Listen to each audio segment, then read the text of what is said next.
Just like to offer a big shout out to Touchdown Digital, the sponsor of this week's video. Well, hello everybody, welcome back to another vlog. Quickly today, I want to talk to you about, I think, three of the most important settings for landscape photography. Now, if you're new to landscape photography, I hope this video helps you along. If you've been involved with landscape photography for some time, maybe this might regenerate a few of your thoughts. Now, there's three particular settings that I want to talk to you about today just quickly. And I think if you change these, or if you're not doing this, especially the new people to landscape photography, you're probably missing out. So these three settings I want to talk to you about are, first up is Aperture Priority. Aperture Priority, I believe, is the go-to setting for landscape photography. Unless you're in extreme lighting conditions, or the light is very, very low, or you're photographing something that's moving like water, or maybe trees or ferns. Because 95% of the photography that I do, the 95% of the landscape photography that I do, I shoot in Aperture Priority. Now, with Aperture Priority, because we're talking about landscape photography, you're on a tripod. Now, with Aperture Priority, there's only one thing you have to be concerned with, and that is your aperture. Everything else is taken care of. Over the years in workshops that I've conducted, I see people shooting in manual and the light's changing so quickly that by the time they fumble around and get the manual settings correct, that light's changed and they've missed a great opportunity. So this is why I think shooting in Aperture Priority is probably the best thing to do, really. And I've been doing that for some time, and I can rest assure you that very rarely do you miss a shot, because you're talking about time here. And with landscape photography, as you know, light and time means everything to us. So by shooting in Aperture Priority, you've got total control, because as the light's changing, so is the settings. So Aperture Priority, I believe, is a must.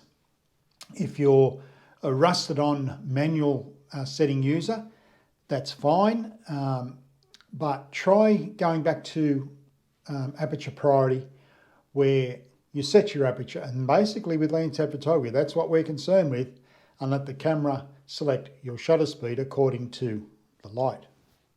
So that's Aperture Priority. The next one is shooting in RAW. Now, shooting in RAW, I believe, is just a given for landscape photography, because the idea is you need to gather as much information as possible in that RAW file. What you actually have is a RAW negative. That's what RAW is about. It's capturing all that information. I grew up in an era of film photography and dark rooms. So I learned very quickly that how to dodge and burn and edit in the dark room. So with shooting in RAW with the digital format, you have complete control. Now, if you're not shooting in RAW and you're shooting in JPEG, I really don't understand why, unless you're only submitting your images or putting your images out there on the internet, such as the social media platforms. But for serious landscape photography, I suggest you shoot in RAW, learn the editing process of your images, because you're shooting in RAW, you've got all that information. When you drag that information out, you'll start to see your colours, your contrast, and so forth. So shooting in RAW is I believe, a must for landscape photography. Why people shoot landscape images in JPEG, I just do not know. Whether they're frightened of learning the art of editing, I'm not quite sure. But if you're a solid JPEG user, try shooting in RAW, and then introduce yourself to an editing program such as Adobe, Lightroom, Photoshop, other platforms out there that will help you drag all that information out of your raw files. So that's the second part of, or the second setting that I think's very, very important indeed. Now the third setting is, I believe, paramount really, and that is the histogram. How to read a histogram, how to understand it, and how it helps you every time you try and take an image. The histogram, especially with live view on the back of these cameras now, I believe is just outstanding. Very rarely will you make a mistake if you can understand the histogram and how it reacts with the other two settings, which is aperture and shutter speed. With your histogram, you know exactly where to have your exposure set.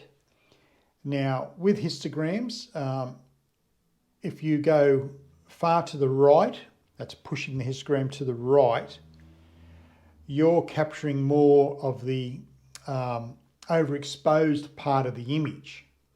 So how I like to remember this, or when I'm explaining this to people about reading and understanding histograms, is that you push to the right, it's white.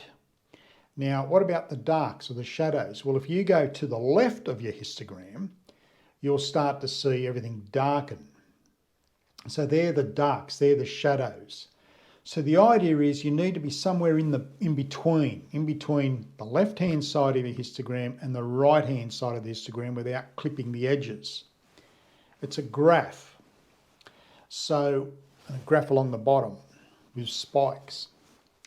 So understanding and reading a histogram, I believe, is just a must. It's paramount to your photography. So especially if you're learning photography, if you're new to it, or even if you're not new to it, but you really never understood what a histogram is and what it does. So reading and understanding a histogram and why you need to look at it before you take the shot and after you take the shot, because before you take the shot, you get your settings right. After you take the shot and you read the histogram, you will know whether you need to take another shot. You might have overexposed it a bit to the right, or you might have underexposed it to the left. Now, with digital, it's very easy just to take another shot. As I said earlier, I grew up in the film days where I only had 12, 24, 36 images on a roll of film, or negatives. So it's so much easier these days. And there really isn't much excuse to take a bad image now. It's just almost impossible unless you don't know about these three settings. So that's what I'd like to put forward to you today. The three settings that I believe will help you with your landscape photography.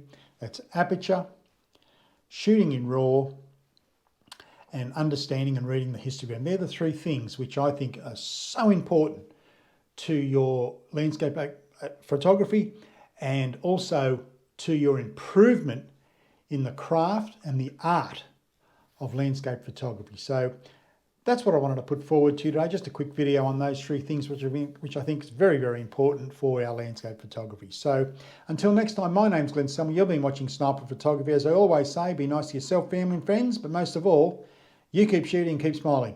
Bye for now.